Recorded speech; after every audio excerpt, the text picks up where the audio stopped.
Welcome to Discipline with Dignity. I am so glad that you are here at Hope and Home tonight taking this course because it means that you have a vested interest in helping children in the foster care system heal from their trauma. As you learned in the attachment and loss class, bringing kids into your home who have been traumatized is all about creating a healing environment. And Discipline with Dignity is a class that's going to help us to reframe how we think about discipline. In our culture, discipline holds such a negative connotation. We often associate it with punishment.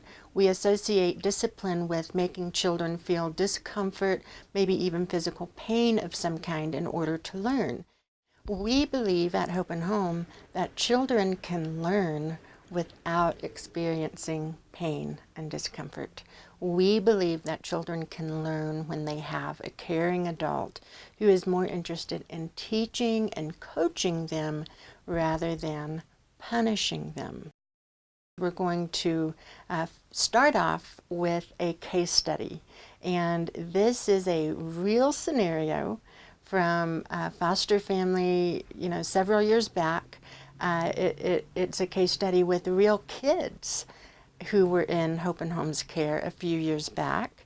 Actually, the brother in this sibling group is very close to adoption with a wonderful family at this point, but we want to give you a real look at a scenario that real foster parents encounter, and we want you to think about how would you handle it. You and your spouse decided to pursue foster care as a way to grow your own family and help kids in the process.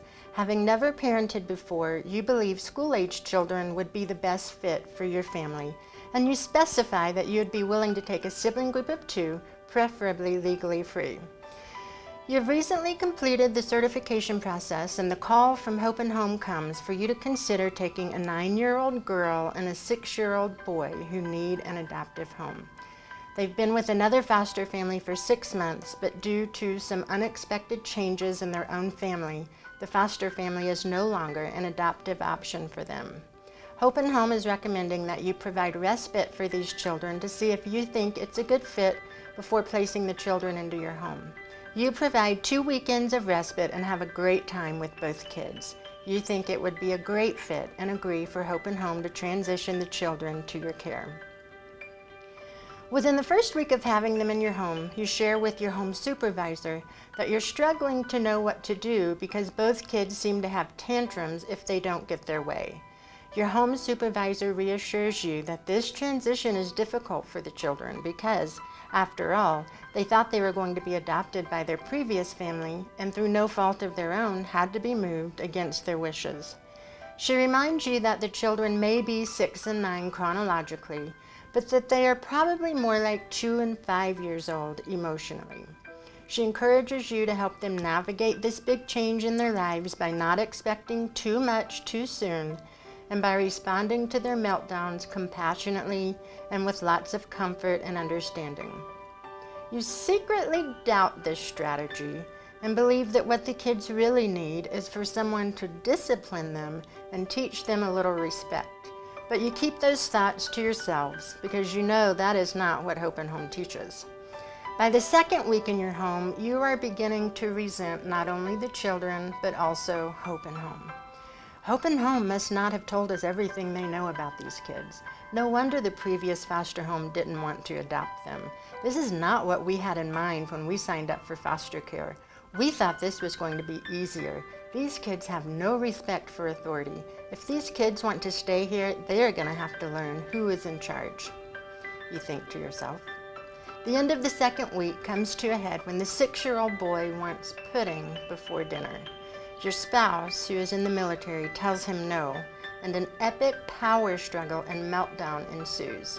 Both you and your spouse are at a breaking point, so you call your home supervisor and ask for immediate respite. The children are moved to respite that evening, and your home supervisor suggests that maybe you could benefit from some extra support, so she arranges a meeting with Ross and Jacque for Monday afternoon. To be continued. This is a real scenario, and it's not an isolated incident.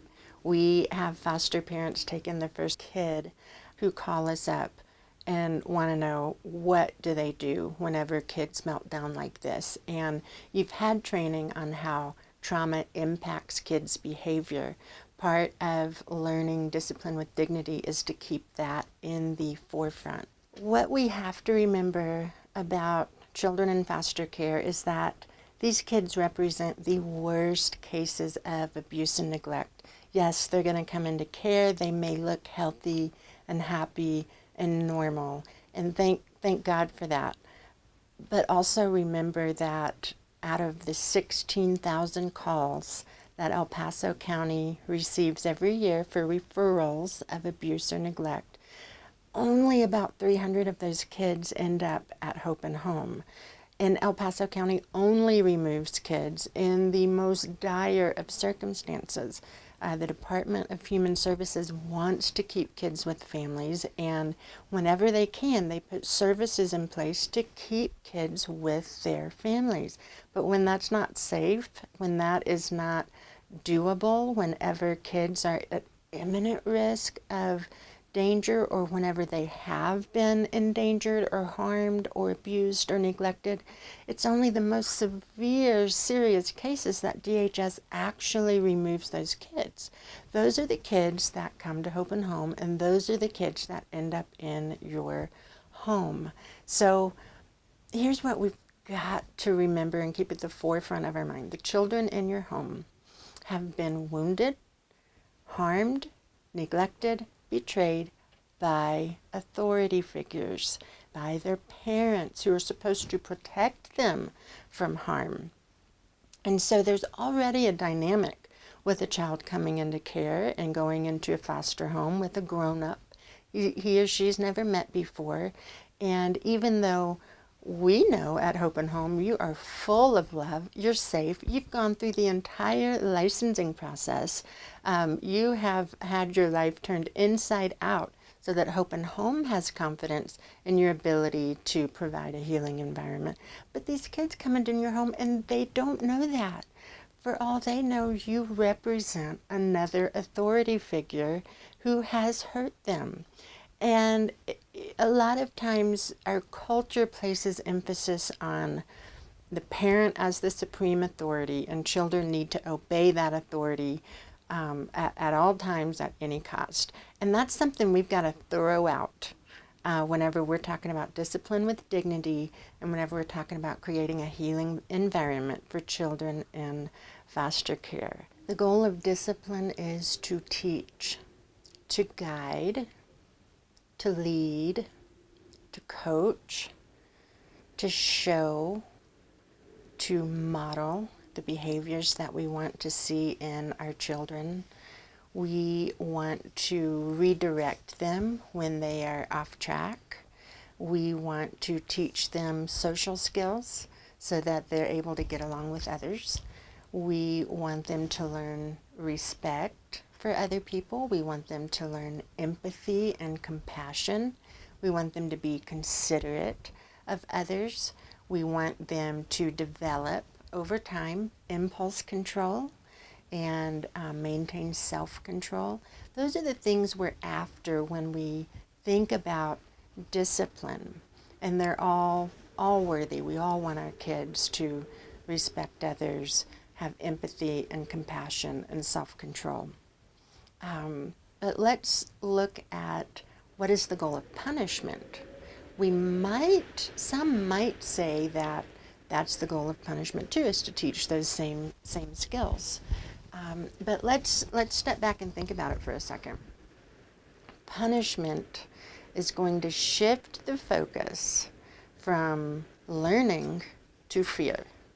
We know kids can't learn when they're scared. They've got to feel safe. They've got to feel secure.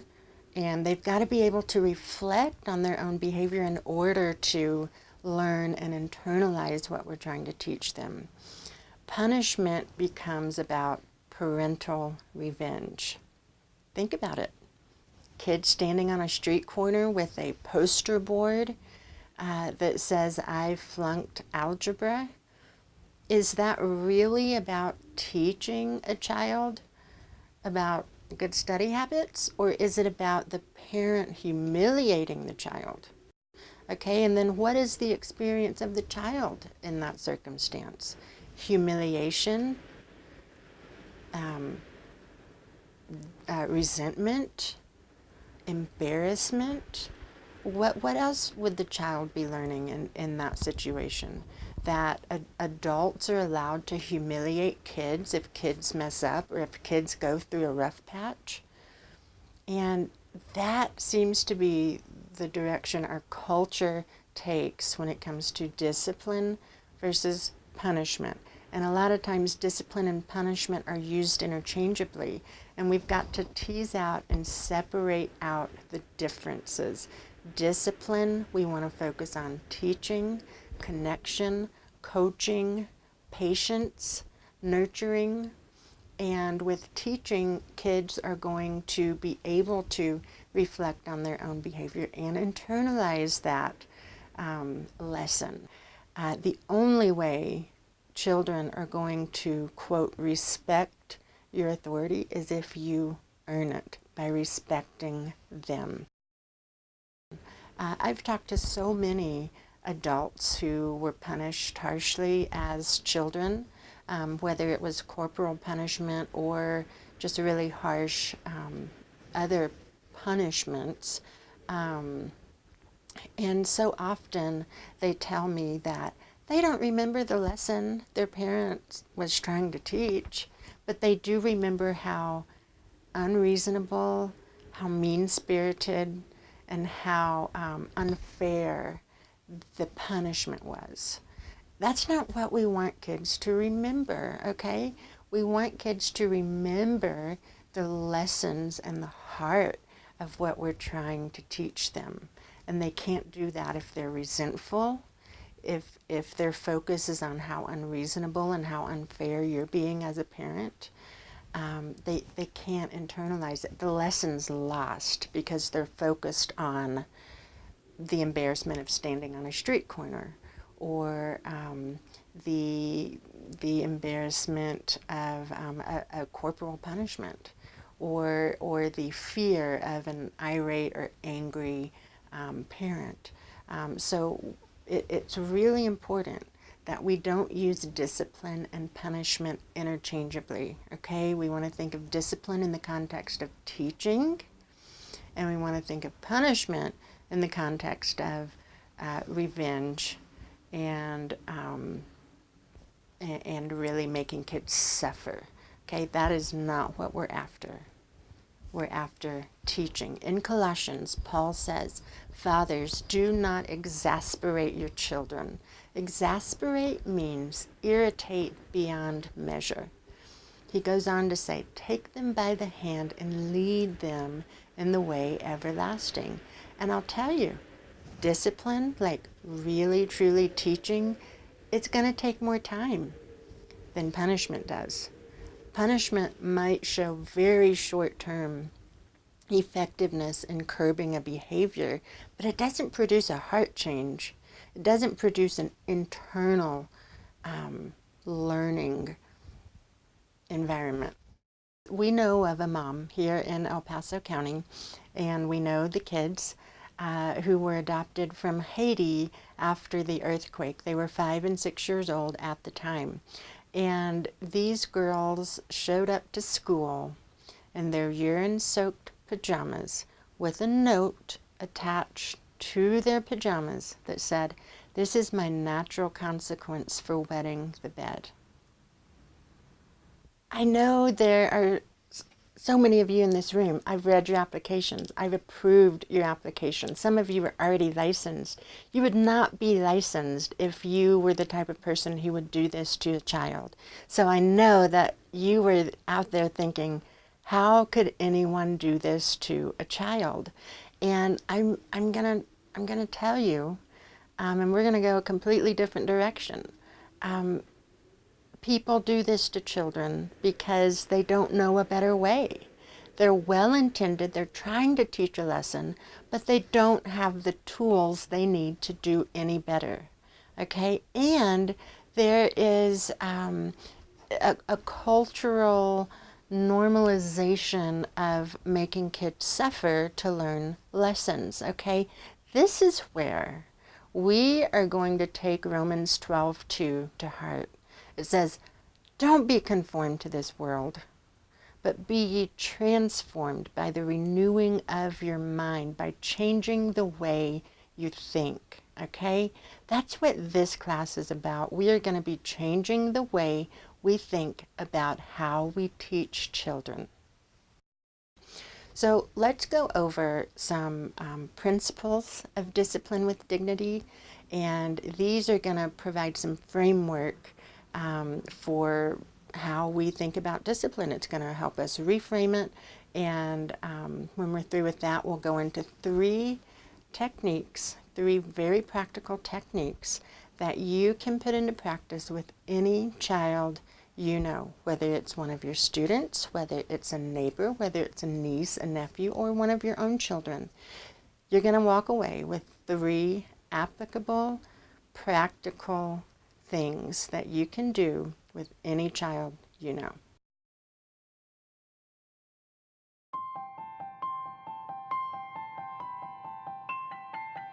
The relationship with at least one caregiver is the foundation for all growth and healing. It's the foundation for all developmental milestones.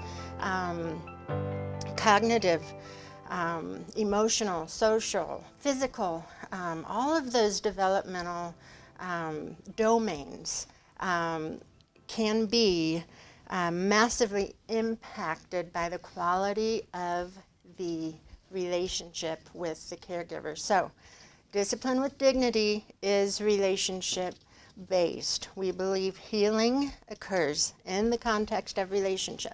We also believe that kids need emotional safety as well as physical safety. Emotional safety is our ability to give kids permission to experience a wide continuum of emotions. It's our ability to tolerate different emotions that kids have. And that's something we have to work on as grown-ups, is being able to tolerate uncomfortable or intense emotions that kids may sometimes have. And surely kids in foster care are going to have intense feelings. They're going to have intense emotions. They are not going to be happy and joyful and delightful to be around all the time. We've got to make room for that and embrace that and become an emotional anchor for them, as opposed to taking it personally, treating it or labeling it as disrespect, and trying to punish it or to get them to have a stiff upper lip. We need to be able to tolerate a wide variety of emotions. So relationship-based and emotional safety. The second principle of discipline with dignity is developmental stages.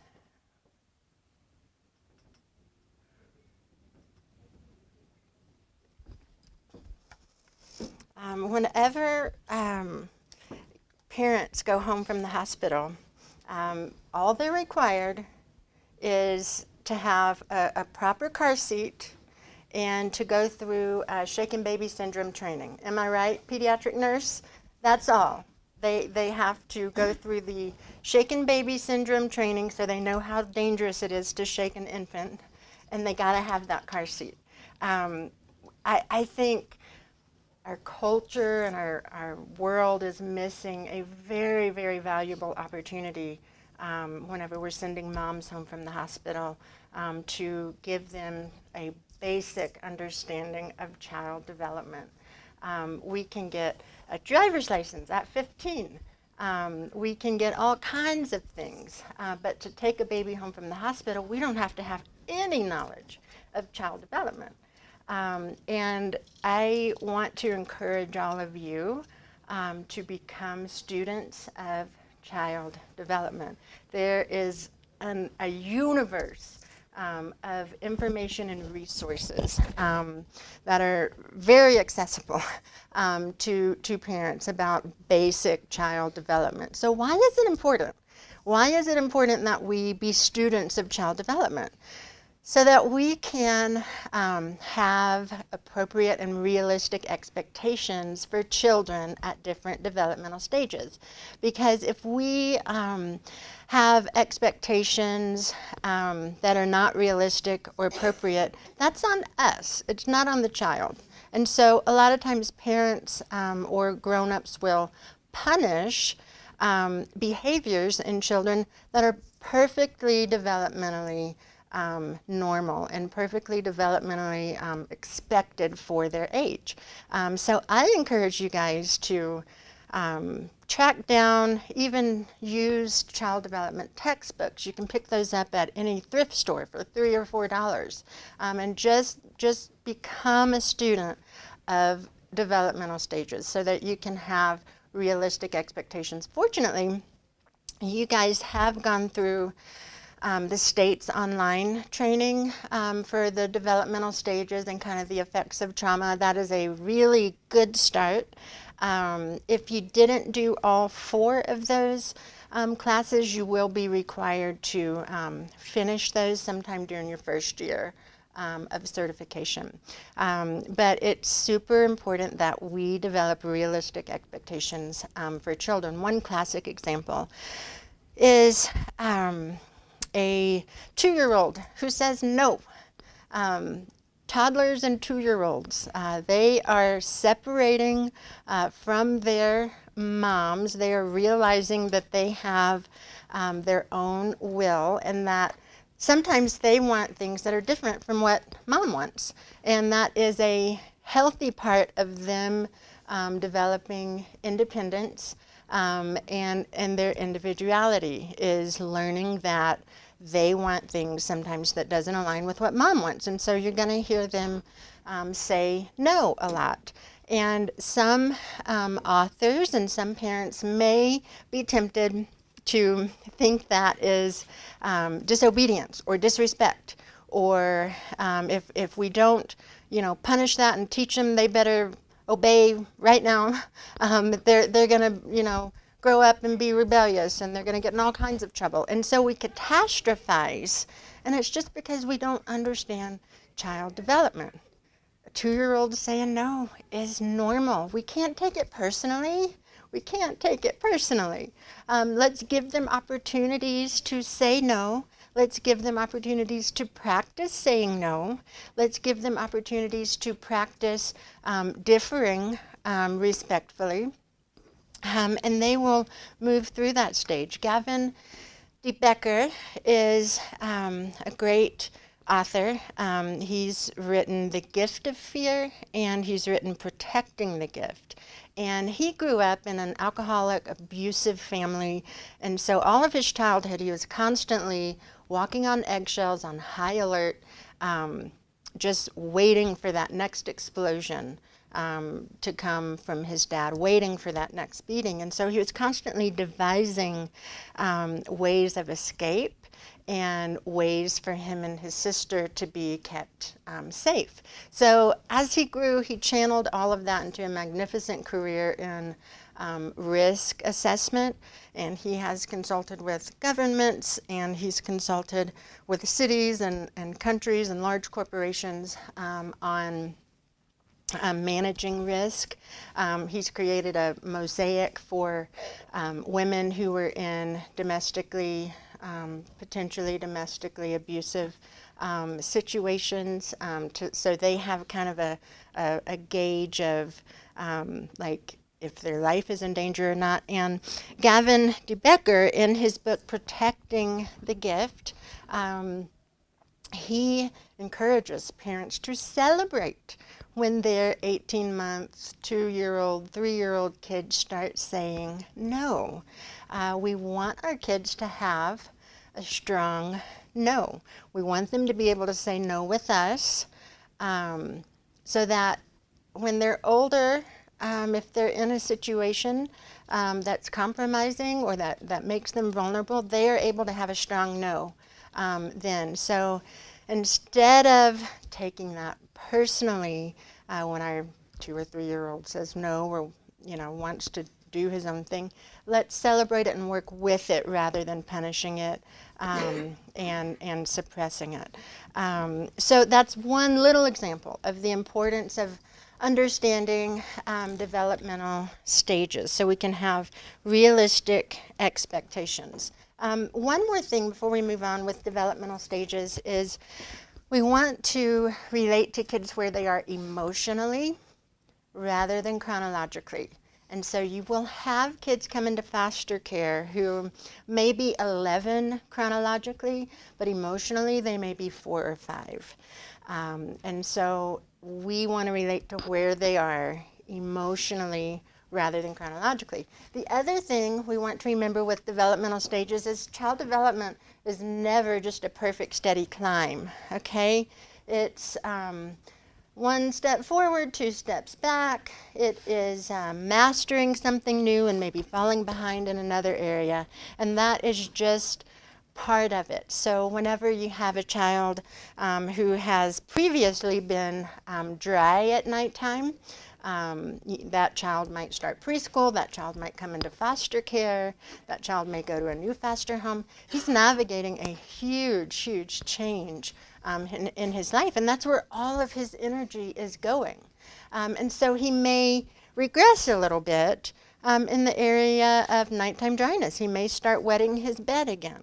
That regression is generally normal, and it's a signal to us that a child is devoting all of his energy to something big in his life.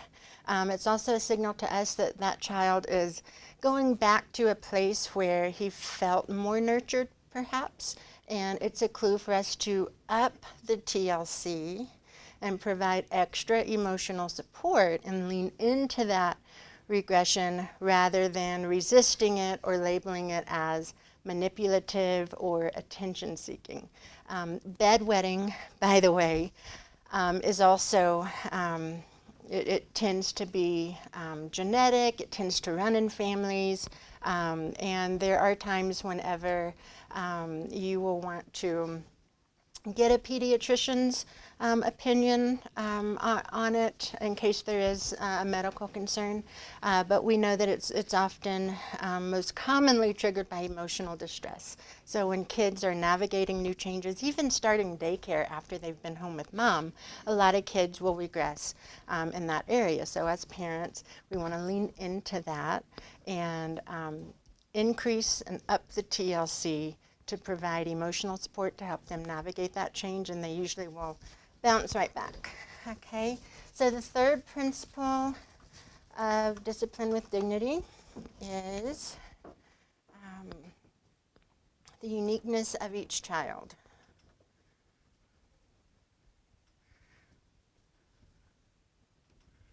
Like I said before, discipline with dignity is not a one-size-fits-all approach. When you look at temperament, it's been divided into 3 broad categories. We fall into a category of either strong-willed, and I don't love that term, but it's more of a high needs intense temperament, or difficult temperament is what it's technically called. Slow to warm up, or easy. And we can often see these temperamental traits in infancy, when babies are born.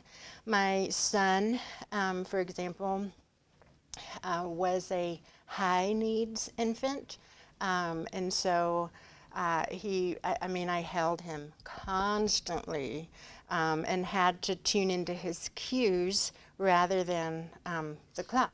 I had to tailor my expectations to work with his temperament of being a high crier or more intense temperament, and that his temperament has continued in that direction all through toddlerhood and grade school and college. And so I like to describe his temperament rather than difficult or strong-willed as decisive, persistent, um, um, intense, determined, presidential material.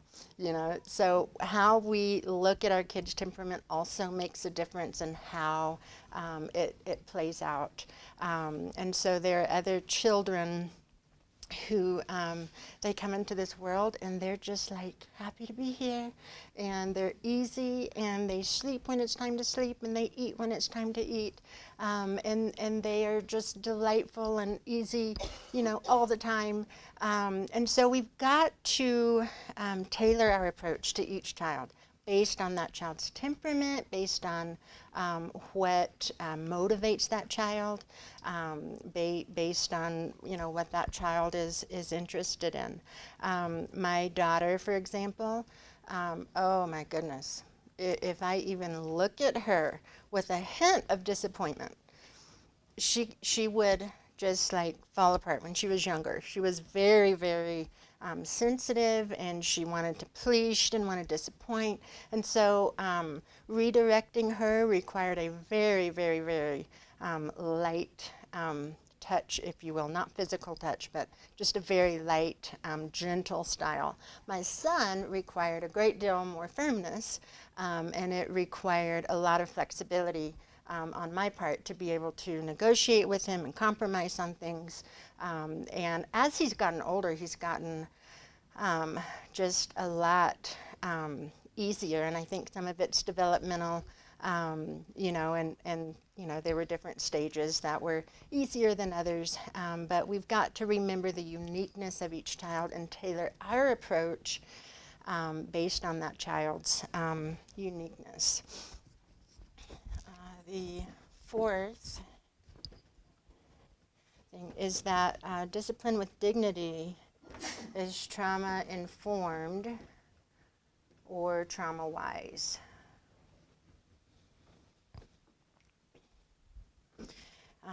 We know that trauma is in the body, not in the event. I don't know how in-depth your training on trauma has been, but we'll do a quick recap just for the sake of this class.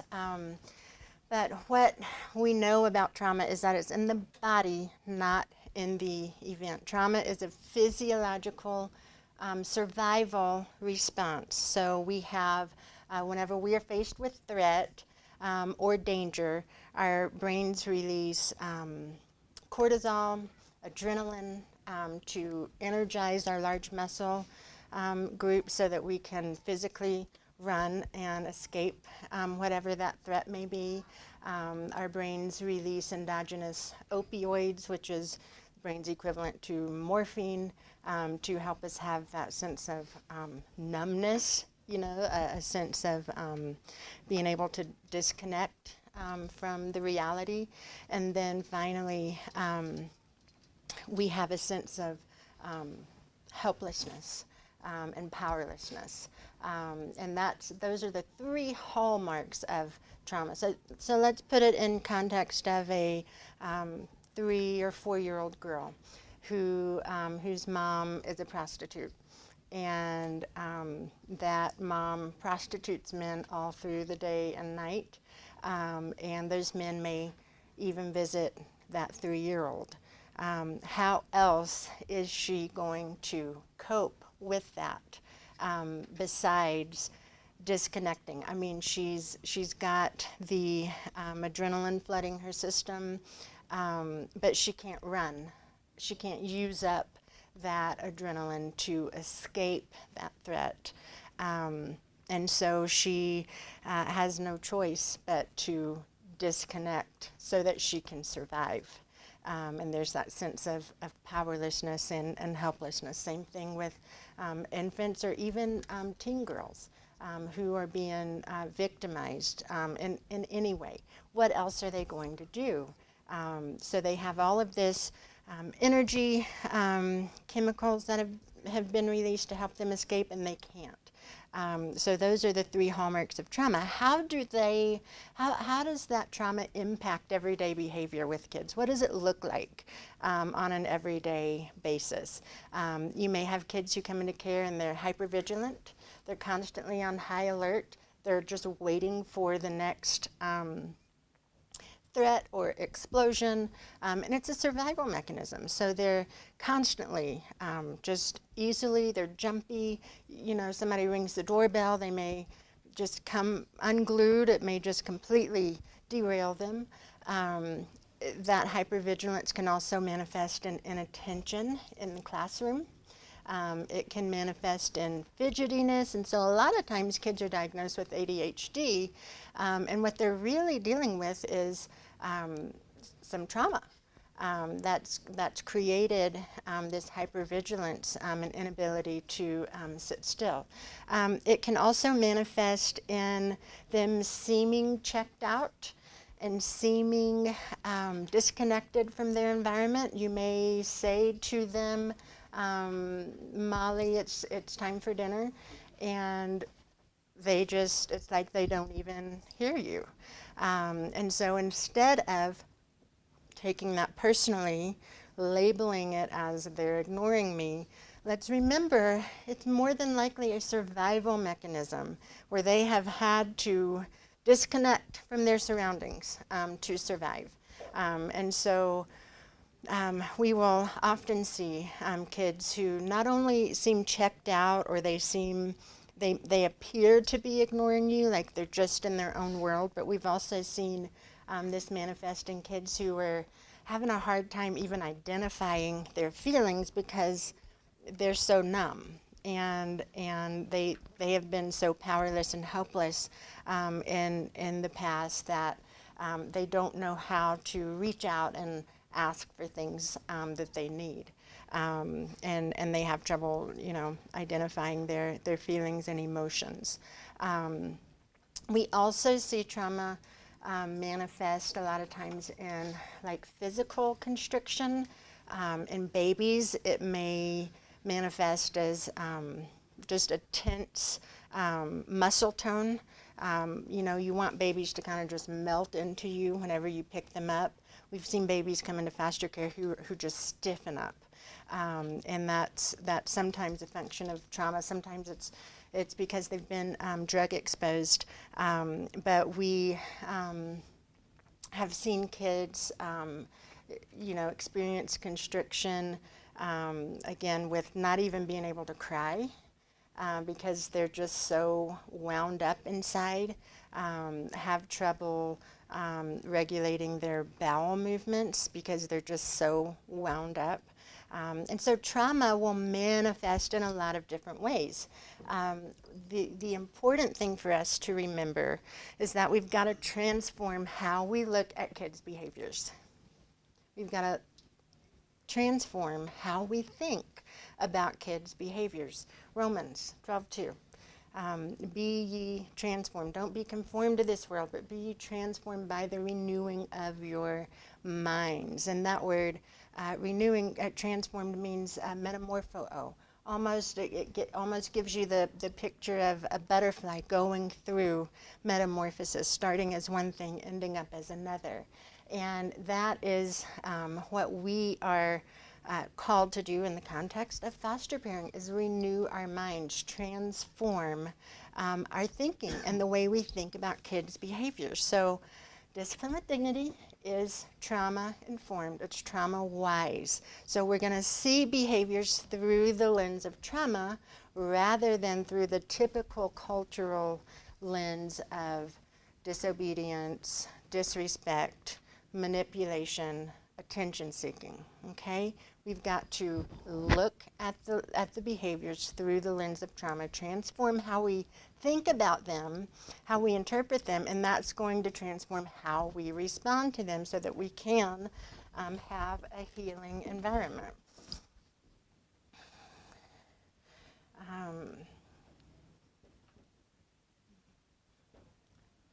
Another principle of discipline with dignity is it is grace-based. We don't expect perfection. And if you've grown up in the church, you know that grace means unmerited favor. And if you study it a little deeper, you'll see that it also means acceptance. Acceptance. And what does that mean in the context of parenting? We've got to accept that child's history. We've got to accept that child's developmental stage. We've got to accept that child's intense emotions.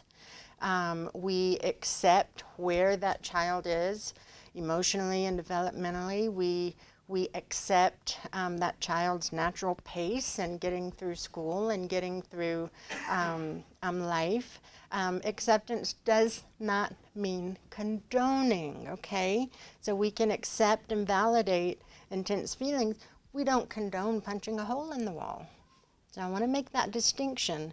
Acceptance does not imply condoning.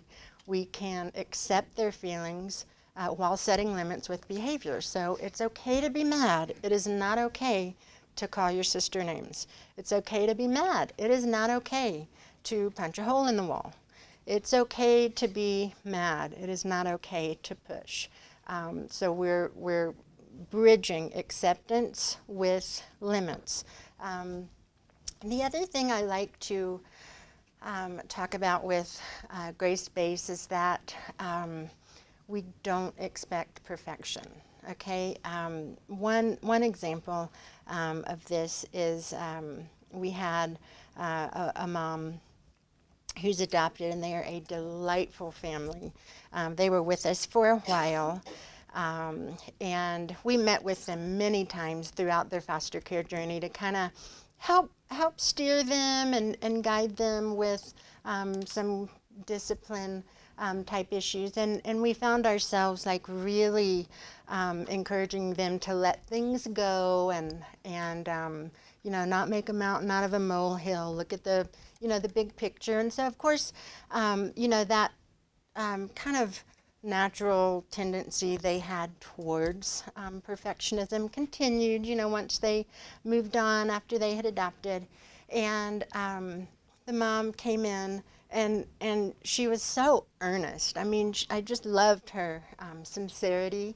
But she came in and she was just wondering about some issues they were having with their 7-year-old daughter that they had adopted. And, you know, I'm just like, well, tell me, like, give me an example. She said, well, for example, she doesn't listen. And so I think when I tell her something, she needs to listen and do it the first time. And so if she doesn't, we're making her go to bed 15 minutes early at night. And so I said, well, get more specific. Give me an example of what you're talking about. Well, for example, the other night we were cleaning up the dishes after dinner, and she was helping load the dishwasher, and we were about done, and her brother had one more dish to put in, so her dad said, don't close the dishwasher. But she closed it anyway. I just think if she's going to, you know, obey and listen, she's got to listen and do what we say the first time. And so, I loved her earnestness and I loved her sincerity to be able to come and share that and say, is this normal? What should I do? Am I wrong to expect this? And so instead of like getting in the language of being right or wrong, we probed some more and said, well, let's step back and look at the big picture. First of all, she's 7. She had a real intense trauma history.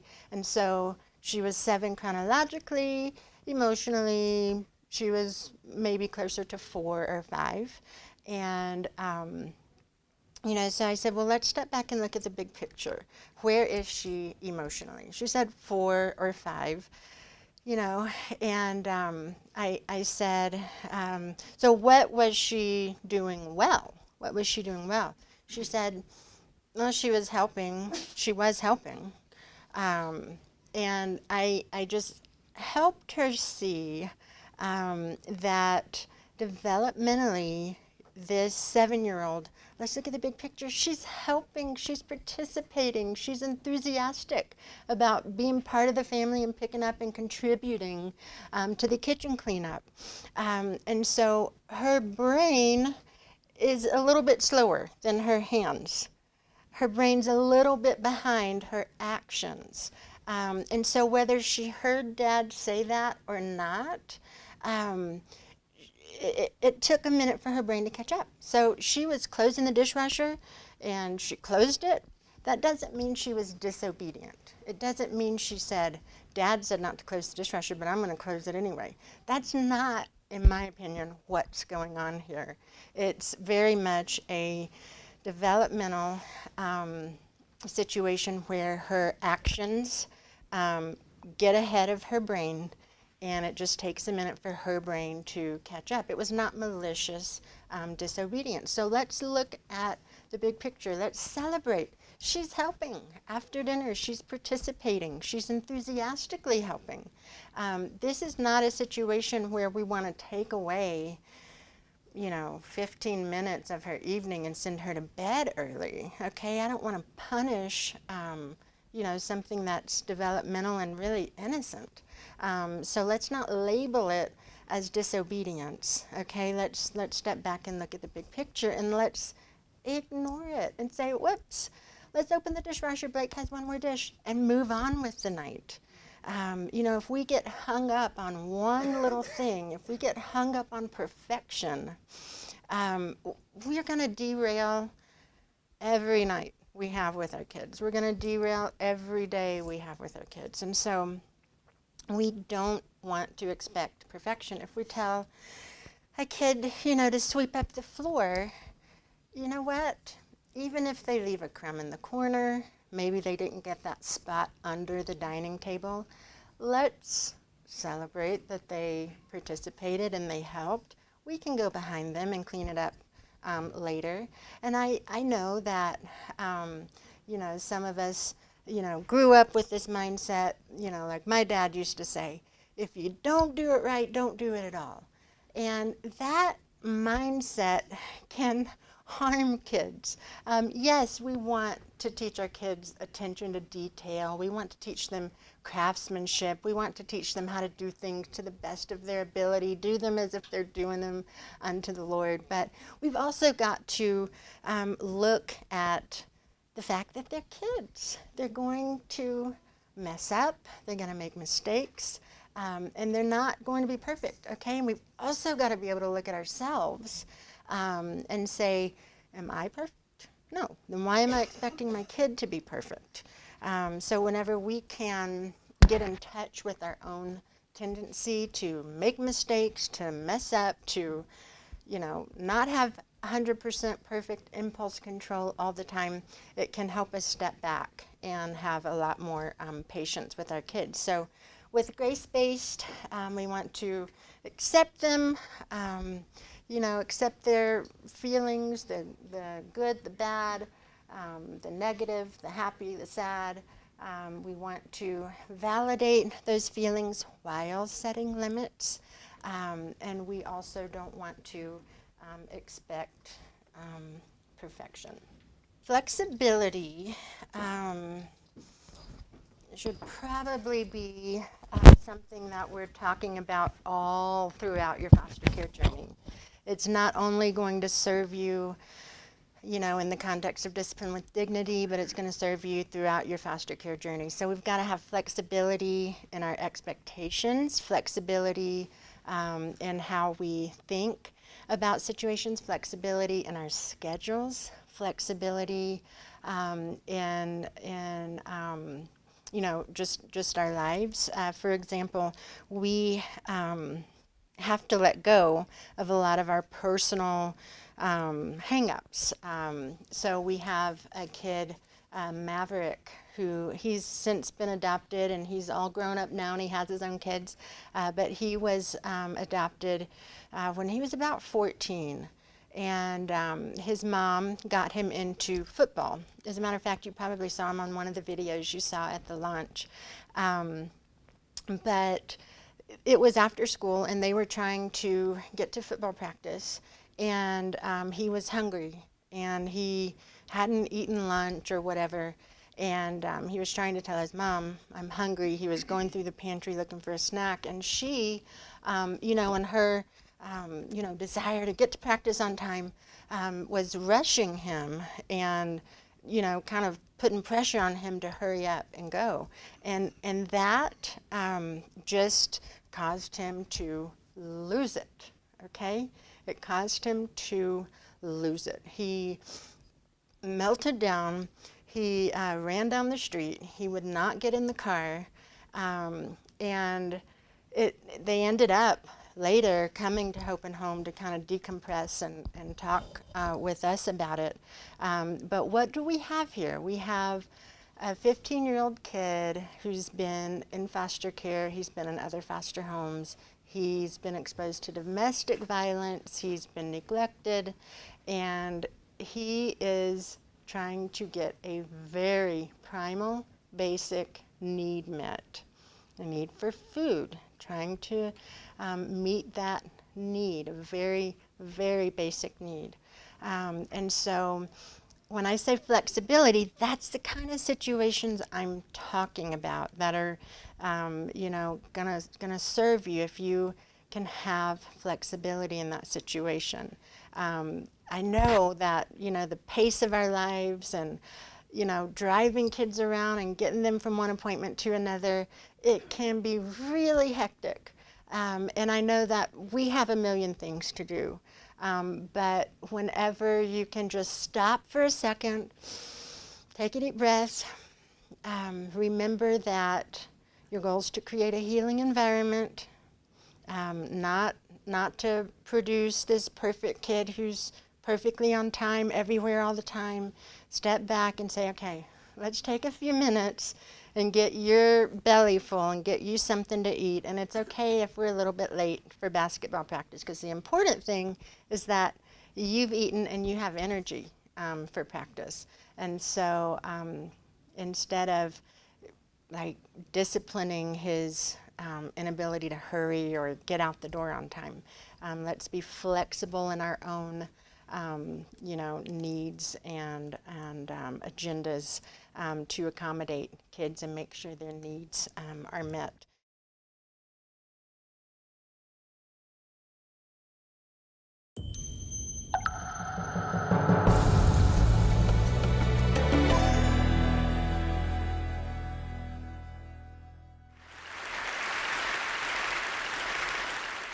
I have spent my entire life either at the schoolhouse, on the way to the schoolhouse, or talking about what happens in the schoolhouse. Both my parents were educators. My maternal grandparents were educators. And for the past 40 years, I've done the same thing. And so needless to say, over those years, I've had a chance to look at education reform from a lot of perspectives. Some of those reforms have been good, some of them have been not so good. And we know why kids drop out. We know why kids don't learn. It's either poverty, low attendance, negative peer influences. We know why. But one of the things that we never discuss, or we rarely discuss, is the value and importance of human connection. Relationships.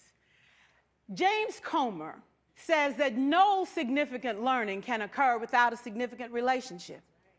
George Washington Carver says all learning is understanding relationships. Everyone in this room has been affected by a teacher or an adult. For years, I have watched people teach. I have looked at the best and I've looked at some of the worst. A colleague said to me one time, they don't pay me to like the kids. They pay me to teach a lesson. The kids should learn it. I should teach it. They should learn it. Case closed. Well, I said to her, you know, kids don't learn from people they don't like.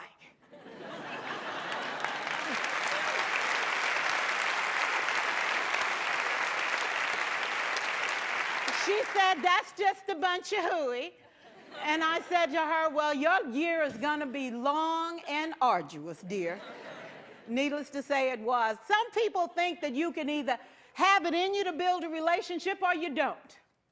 I think Stephen Covey had the right idea. He said you ought to just throw in a few simple things, like seeking first to understand as opposed to being understood. Simple things like apologizing. You ever thought about that? Tell a kid you're sorry, they're in shock. I taught a lesson once on ratios. I'm not real good with math, but I was working on it. And I got back and looked at that teacher edition. I taught the whole lesson wrong. So I came back to class the next day and I said, look, guys, I need to apologize. I taught the whole lesson wrong. I'm so sorry. They said, that's okay, Miss Pearson. You were so excited. We just let you go.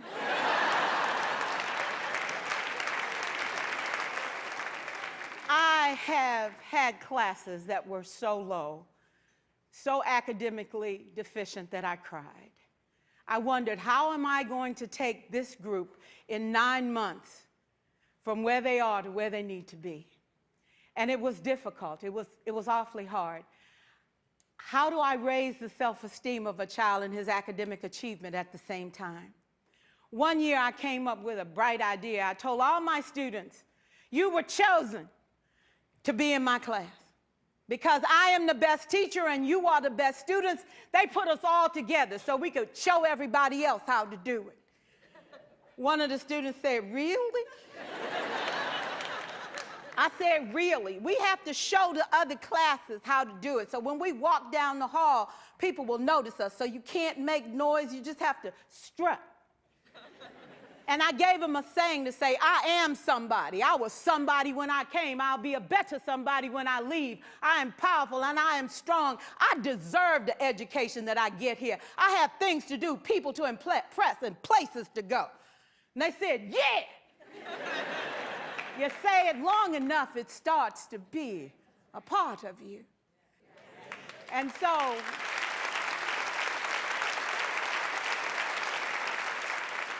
I gave a quiz, 20 questions. Student missed 18. I put a +2 on this paper and a big smiley face. He said, Miss Pearson, is this an F? I said, yes. He said, then why'd you put a smiley face? I said, because you on the roll. You got 2 right, you didn't miss them all. I said, and when we review this, won't you do better? He said, yes, ma'am, I can do better. You see, -18 sucks all the life out of you. +2 said, I ain't all bad.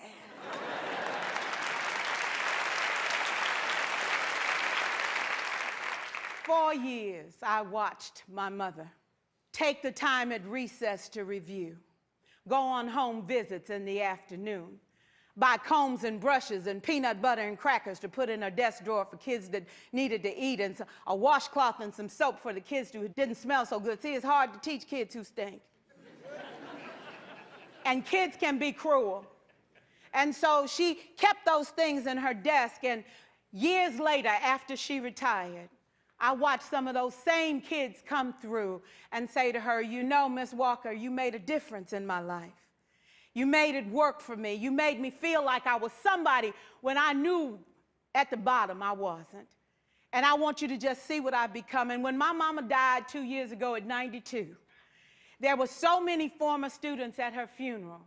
It brought tears to my eyes, not because she was gone, but because she left a legacy of relationships that could never disappear. Can we stand to have more relationships? Absolutely. Will you like all your children? Of course not. And you know your toughest kids are never absent. Never. You won't like them all, and the tough ones show up for a reason. It's the connection, it's the relationships. And while you won't like them all, the key is they can never, ever know it. So teachers become great actors and great actresses, and we come to work when we don't feel like it, and we listen to policy that doesn't make sense, and we teach anyway. We teach anyway because that's what we do. Teaching and learning should bring joy. How powerful would our world be if we had kids who were not afraid to take risks, who were not afraid to think, and who had a champion? Every child deserves a champion, an adult who will never give up on them, who understands the power of connection and insists that they become the best that they can possibly be. Is this job tough? You betcha. Oh God, you betcha. But it is not impossible. We can do this. We're educators. We're born to make a difference. Thank you so much.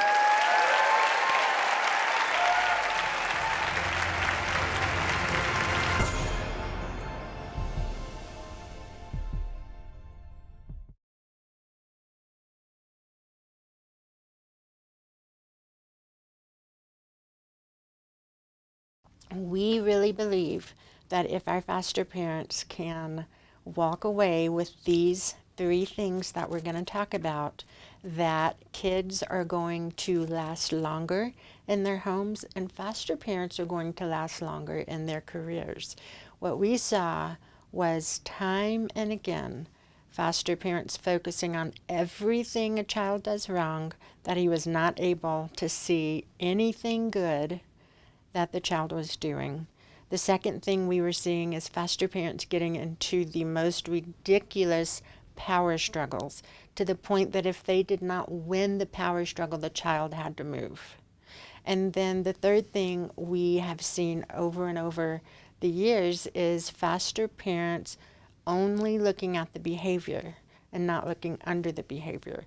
So the 3 things we're going to talk about are 3 things we want you to implement right now with any child you know. And we believe if you can implement these 3 things, it's not a one-size-fits-all approach. It's not the answer to every problem you're going to encounter in foster care. But if you can use these 3 things with children in your care, you're going to do well as a foster parent, and the kids are going to do well in your home. Number 1, catch kids doing well. Catch kids doing well. We offer Zoondoogles at Hope and Home for a reason. Kids love them. Even our teens love them. We keep gift cards in the Zoondoogle store. We keep jewelry in the Zoondoogle store. We keep all kinds of things in the Zoondoogle store, even to appeal to teens. So we use Zoondoogles because kids love them, but we also use them as a tangible reminder for parents to catch kids doing well.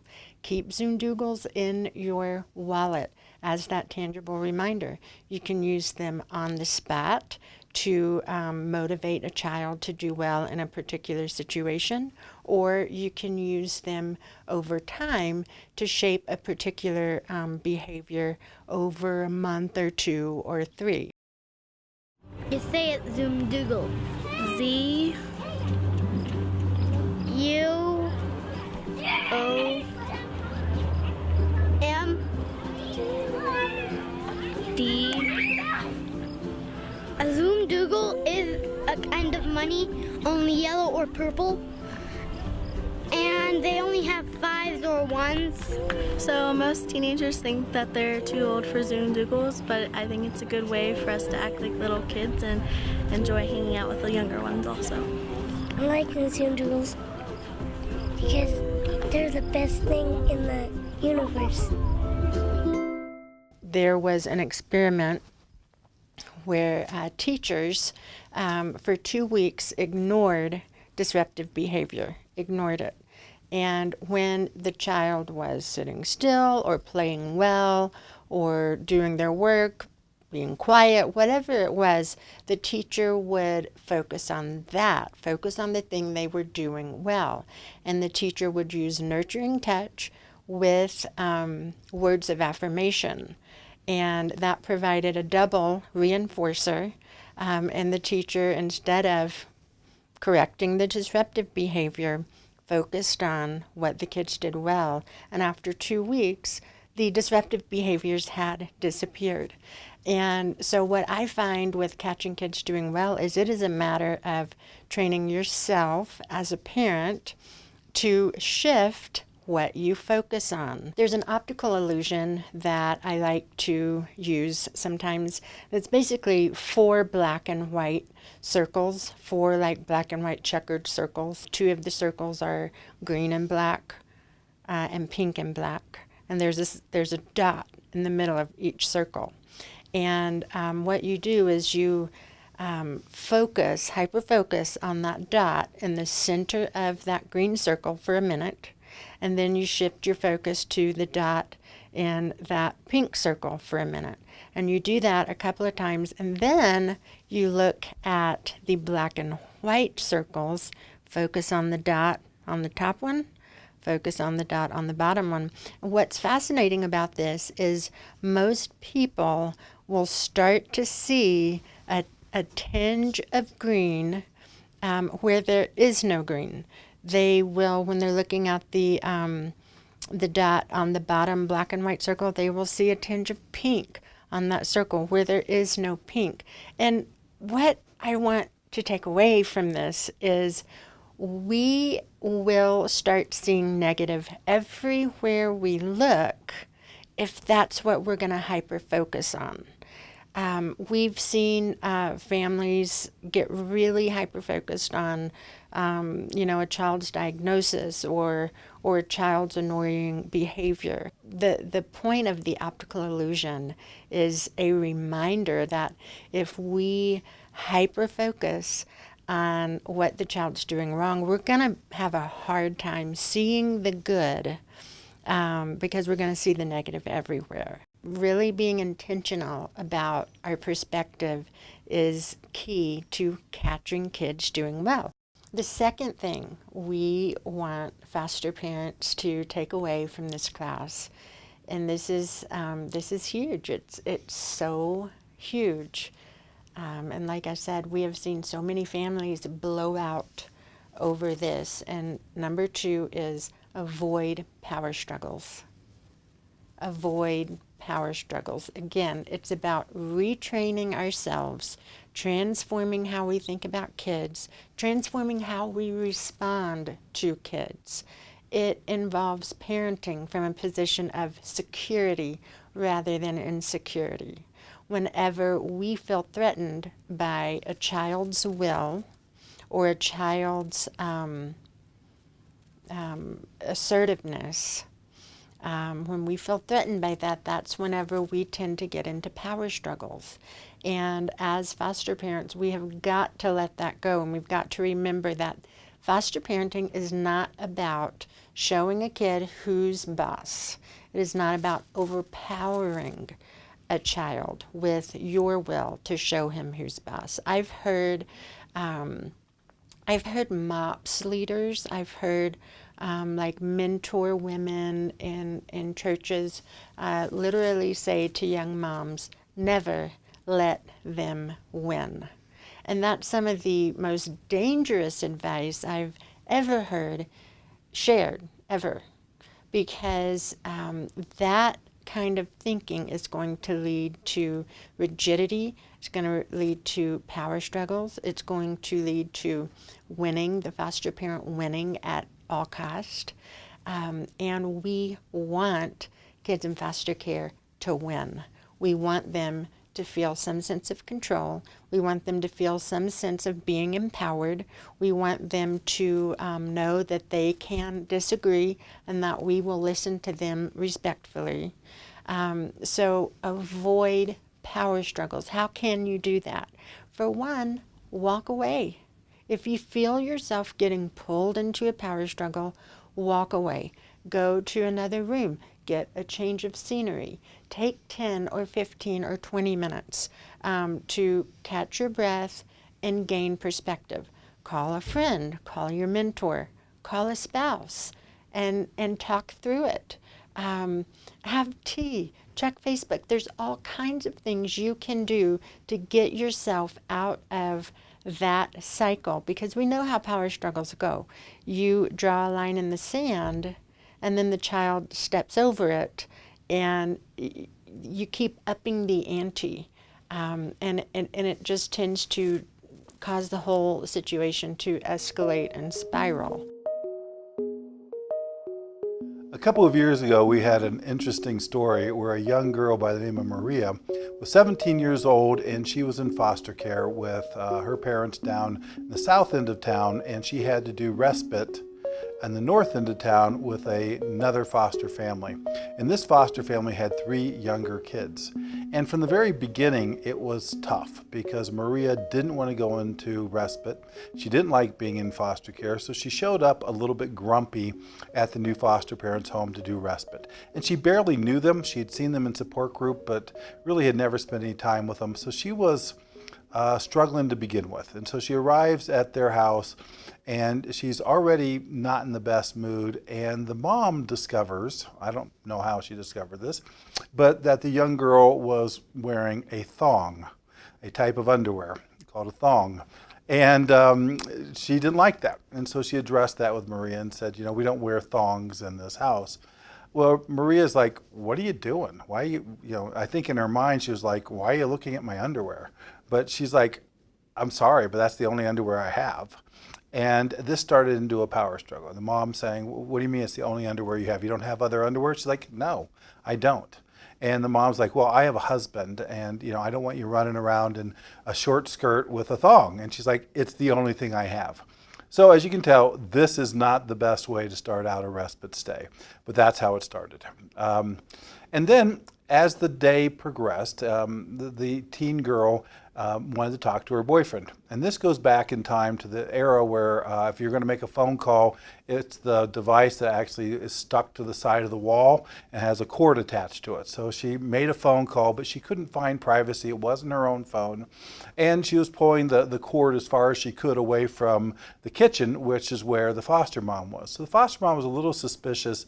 Why are you making phone calls, and why are you talking so quietly into the phone? Well, it's really just teen behavior. She just wanted to talk to her boyfriend and didn't want the whole world to hear. Well, as the time went by, you could see that the mom was getting more and more frustrated with this because she just kind of felt like it didn't need to happen. You didn't need to be pulling on the phone, didn't need to be down there. Plus, it's time to go. We got to go. We're going to meet she said, I'm going to meet my husband and the 3 kids at a restaurant. And again, keep in mind, we don't have cell phones at this time, so there wasn't an easy way for them to call the husband and say, we're running late. And so the foster mom's kind of trying to hurry up Maria. Maria's probably intentionally, maybe not, but possibly intentionally just dragging out her time. And the foster mom tells her several times, we got to go, because they're going to be showing up at the restaurant. We got to meet them there.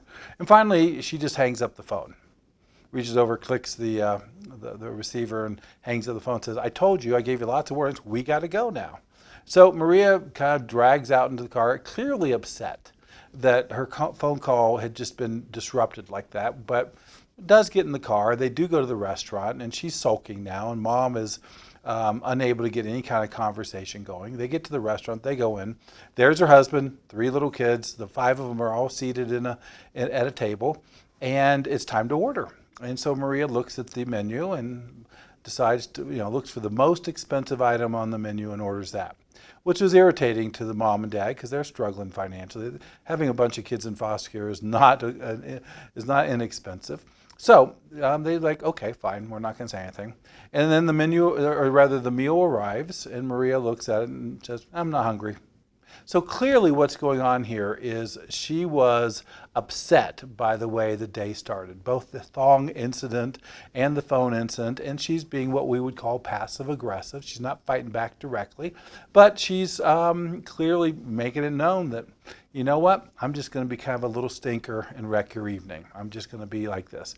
And the mom then says, fine, if you don't want it, that's fine, but you know what? That's all you get tonight. Now, this is called drawing a line in the sand, and I can tell you, as a foster parent, don't draw lines in the sand. The second you draw the line, you know the child's going to step over it. So if you do draw a line, be prepared for the fact that the moment you do, they're going to step over it. So, of course, that's what happened here.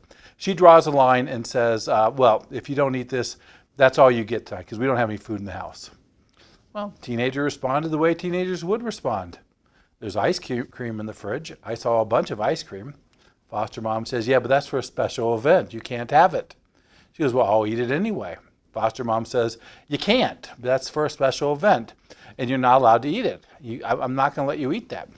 And the daughter says, very gamey, very playfully almost, but not in a good mood, not laughing. She says, I'll wait till you guys fall asleep and I'll eat the ice cream. Well, this becomes absurd, right? It's an absurd power struggle. It's an absurd tug of war.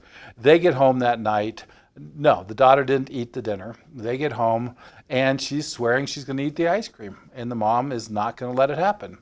So the next day I see the mom and she brags to me that she won this battle, because in her mind, you do have to pick your battles, but you have to win every battle you pick.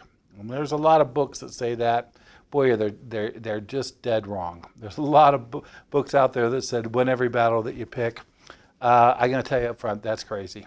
So mom was convinced she had to win this battle. So she brags to me the next day that what she did was she went out in the backyard, she got a lawn chair, she brought the lawn chair in, laid it out in front of the fridge, and puppy guarded the fridge all night long. Laid it out, one of these reclining lawn chairs, laid it out, got a pillow, got a blanket, and slept in front of the fridge. So there was no way that Maria could get the ice cream. And she proclaimed to me quite proudly, see, I won. I said, you did, huh? Where did Maria spend the night? She was in her bed. So Maria spent the night in her bed. You spent the night on a lawn chair, sideways against the refrigerator in the kitchen, puppy guarding the ice cream, and you won? And she gets real quiet and she goes, well, I see your point. Maybe I didn't win. I was like, no, I think everybody lost, but I think you lost the worst. That doesn't make any sense. She slept the whole night in her bed, and you slept in a lawn chair, and the whole evening it was cruddy. Why is that winning? And she thought about it and said, I don't know. I just got so caught up in not letting her win. And I said, why? What's wrong with a kid winning every once in a while? What's wrong with a kid in foster care who's probably lost most of her life, was losing that evening, feeling very much like she'd lost a lot of things, didn't want to go into respite, probably didn't want to be in foster care, certainly wasn't happy when she got there and got into a fight with you about underwear, felt like she was losing when the phone was hung up on her, and now you make sure that the one thing that she wanted was some ice cream she couldn't have. Why? And the mom really struggled to give me an answer, and just basically said, I guess I just got caught up in the moment and just set limits and kept setting limits, and finally I just felt like I had to win on this one. I said, well, she said, what else could I have done? Well, let's take it backwards a moment and say, what else could she have done? First of all, let's look at the big picture. You're living your life, you have your home, you're married, you have things, your life can go up and down, but the baseline of your life is probably pretty good, not hers. She's in foster care. There's a story there, right? She's in respite. What kid goes into respite? Normal kids don't go into respite. They stay at friends, or they get to stay at home. She's 17. So she's feeling like she has to do stuff because of foster care that normal, quotes, normal kids don't have to do. So that's 2 down. 1 down because she's in foster care. The second one because she has to go into respite. She has to go be with strangers. Then she arrives at your house and you get into it immediately. Talk about picking your fights. Does it make sense to fight over underwear? Then you hung the phone up on her. And she countered by saying, but we had to go. Sure, but think about how that felt. Then you get to the restaurant, and sure, she's in a bad space. She's ordering food that you can't afford. And on top of that, making it clear that she's just being a spoiler. That's what bankrupt people do. People just, if they feel totally bankrupt, all they want to do is kind of wreck it for someone else. And that's her way of kind of trying to get a little payback. Okay? So what could you have done differently? Number 1, I sure wouldn't have picked a fight about underwear. Number 2, when she's on the phone, maybe there's a way to say, hey, we really have to go soon. Or say, hey, take the phone away for a second. Let's talk for a minute. There's got to be a way to be able to go. But let's say even you forgot to do that, you hung up on her, you got to the restaurant, you realize things aren't going well. After she orders the food that you can't afford and then doesn't eat the food that she ordered, how about saying, hey, Maria, how about a timeout? You and I, let's take a time out to this night. I was really looking forward to you coming. I was really excited because I've heard so much about you from your parents. And it started out really crappy. Can we do a redo? Can we start over? Can I give you some money to go to the phone booth and call your boyfriend? Because that must have, I apologize for that. That must have felt really crappy that the only person that you reached out to, you got hung up on. So I apologize for that. Let me give you some money to go to the phone and make a phone call.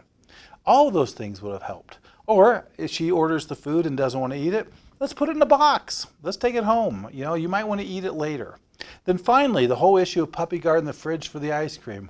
It's fine to say, hey, this ice cream's for something else, but I'd really rather you not eat it. Plus, I'd really rather you not have a tummy full of ice cream. Maybe we could stop at 7-Eleven on the way home. Is there or Taco Bell? Is there somewhere that would work for you? Because I know you're having a crappy night. Give in somewhere on this thing. It is not critical that you win every single battle. It's important that kids sometimes win. And that's essential to this argument. That kid should have had an opportunity to have a win somewhere along the way. And if the mom had reached out at some point and said, let's not keep going in this path. Let's find a way to make it so that you're okay. And ultimately, don't sleep in front of the fridge, go to bed. If she eats the ice cream, in the big scope of things, how big a deal is that she had some ice cream that she wasn't supposed to have? We turned a pretty simple night into a nightmare. And the reality is, most of that's on the foster parent. Kid wasn't in a great mood to begin with. You can understand why. What's wrong with just being a safe place for this kid to land and maybe letting it be okay that she's in a crappy mood and maybe bending over for her a little bit and giving her a little bit of a break? So that's the story of the puppy guarding of the ice cream and the question of the day, who really won? The third thing that we want families to take away from this class is meet the needs under the behavior. As a foster parent, meet the needs under the behavior. And the Bible says that man looks at the outward appearance, but God looks at the heart. And Beth Moore, in her Patriarchs Bible study, says God sees beyond our behavior into the depth of our need. And that is a skill that we want to strive for and cultivate as foster parents, because going back to attachment and loss, the 3 innate needs, security, significance, and strength, any acting out on the part of any child, if you look at the root of it, they are trying to get one of those 3 primary needs met: security, significance, and strength. And as foster parents, we want to look beyond the behavior. We don't want to look just at the outward appearance. We want to look at the heart. What is going on with this child under the behavior? Behavior is communication. Behavior is a symptom. And so whenever we can look beyond the behavior, remember, look at it through the lens of trauma, interpret that behavior differently, and meet the need under the behavior will take care of itself whenever that need is met. So the third thing is meet the need under the behavior. As parents, I think it's easy for us to just go along with our cultural norms in terms of parenting and punishment. And I get parenting is hard. I'm a mom. I'm a single mom. And parenting is hard. And I get how easy it is to grasp for quick fixes and to grasp for easy answers. But a lot of the resources out there for parents promise quick fixes, but they really, really fall short in terms of preserving and holding sacred the dignity of the child. And they fall short in terms of using teaching as the standard of discipline as opposed to punishment. There is a learning curve. I'm going to leave you with this encouragement. There is a learning curve. But when you look at adult learning theory, you have a stage where you're not really aware, that there could be any other alternative. You read a book or talk to someone and you're like, oh, there's a different way. I'm kind of interested in learning this. And then there is the time where you're actually implementing it. It's called conscious competence. And it's where you have to think and be really intentional about putting these new ideas and new theories into practice. You are not in this alone. You will have other foster parents who have been where you are, You'll have mentors, you'll have your support groups, and then also in our support groups, we do a different topical training every month. So we look at different behavior things like tantrums or bedwetting or even self-harm. So you'll continue to get ongoing practical strategies on how to navigate some of these situations, but I just want to encourage you, like Rita Pearson said, it is not impossible, and we look forward to getting to know you and walking through this journey with you. Undoubtedly, kids who come into your home are going to have all kinds of services put in place, and that's usually going to include some kind of therapy, whether it's play therapy or talk therapy. But let me tell you, healing occurs in your home. Healing occurs in the context of relationship with you. Healing occurs in your family. The 1 hour or maybe 2 hours a week that they spend in a therapist's office may complement what's happening in your home, but make no mistake, that is not where real healing happens. Real healing happens in real life in the context of relationship with you and your family.